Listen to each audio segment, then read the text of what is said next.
Genesis chapter 31. And the angel of the Lord spake unto me in a dream, saying, Jacob. And I said, Here am I. And he said, Lift up now thine eyes and see. All the rams which leap upon the cattle are ring-streaked, speckled, and grizzled. For I have seen all that Laban doeth unto thee.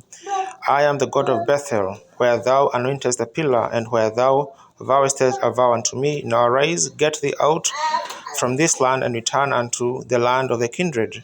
And Rachel and Leah answered and said unto him, Is there yet any portion or inheritance for us in our father's house? Are we not counted of him strangers? For he hath sold us, and hath quite devoured also our money. For all the riches which God hath taken from our father, that is ours, and our children's. Now then, whatsoever God hath said unto thee, do. Then Jacob rose up and set his sons and his wives upon camels, and he carried away all his cattle and all his goods which he had gotten, the cattle of his getting which he had gotten in Paddan Aram, for to go to Isaac his father in the land of Canaan. And Laban went to shear his sheep, and Rachel had stolen the images that were her father's. And Jacob stole away unawares to Laban the Syrian, in that he told him not that he fled. So he fled with all that he had, and rose up and passed over the river, and set his face toward the Mount Gilead. And it was told Laban on the third day that Jacob was fled. And he took his brethren with him, and pursued after him 7 days' journey, and they overtook him in the Mount Gilead. And God came to Laban the Syrian in a dream by night, and said unto him, Take heed that thou speak not to Jacob either good or bad. Then Laban overtook Jacob. Now Jacob had pitched his tent in the mount, and Laban with his brethren pitched in the mount of Gilead. And Laban said to Jacob, What hast thou done, that thou hast stolen away unawares to me, and carried away my daughters as captives, taken with the sword?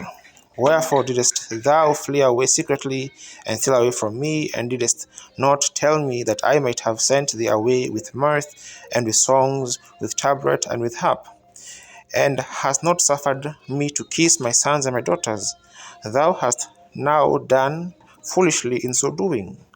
It is in the power of my hand to do you hurt.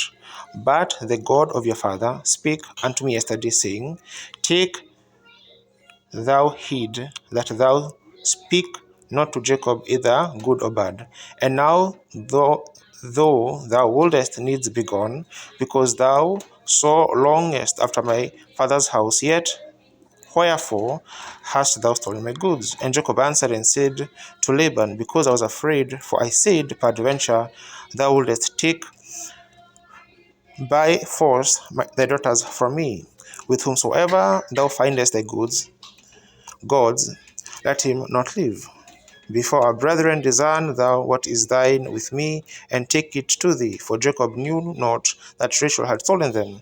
And Laban went in Jacob's tent, and into Leah's tent, and into the two maidservants' tents, but he found them not. Then went he out of Leah's tent, and entered into Rachel's tent. Now Rachel had taken the images, and put them in the camel's furniture, and sat upon them. And Laban searched all the tent, but found them not. And she said to her father, Let it not displease my lord, that I cannot rise up before thee, for the custom of women is upon me. And he searched, but found not the images. And Jacob was wroth and chode with Laban. And Jacob answered and said to Laban, What is my trespass? What is my sin, that thou hast so hotly pursued after me? Whereas thou hast searched all my stuff, what hast thou found of all thy household stuff? Set it here before my brethren and thy brethren, that they may judge betwixt us both. These 20 years have I been with thee. Thy ewes and thy she-goats have not cast their young, and the rams of thy flock have I not eaten. That which was torn of beast I brought not unto thee, I bear the loss of it. Of my hand didst thou require it, whether stolen by day or stolen by night. Thus I was in the day the drought consumed me, and the frost by night, and my sleep departed from mine eyes. Thus have I been 20 years in thy house. I served thee 14 years for thy 2 daughters and 6 years for the cattle, and thou hast changed my wages 10 times. Except the God of my father, the God of Abraham, and the fear of Isaac had been with me, surely thou hadst sent me away now empty. God hath seen mine affliction and the labor of my hands, and rebuked thee yesternight. And Laban answered and said unto Jacob, These daughters are my daughters, and these children are my children, and these cattle are my cattle, and all that thou seest is mine. And what can I do this day unto thee, these my daughters, or unto their children which they have borne? Now therefore come thou, let us make a covenant, I and thou, and let it be for a witness between me and thee. And Jacob took a stone and set it up for a pillar.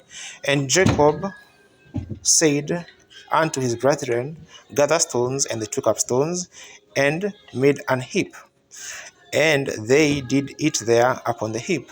And Laban called it Jegar Hadutha, and Jacob called it Gilead. And Laban said, This heap is a witness between me and thee this day. Therefore was the name of it called Gilead.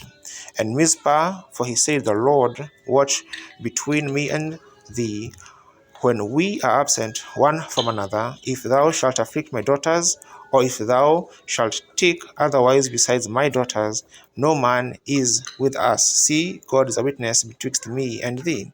And Laban said to Jacob, Behold this heap, and behold this pillar, which I have cast betwixt me and thee.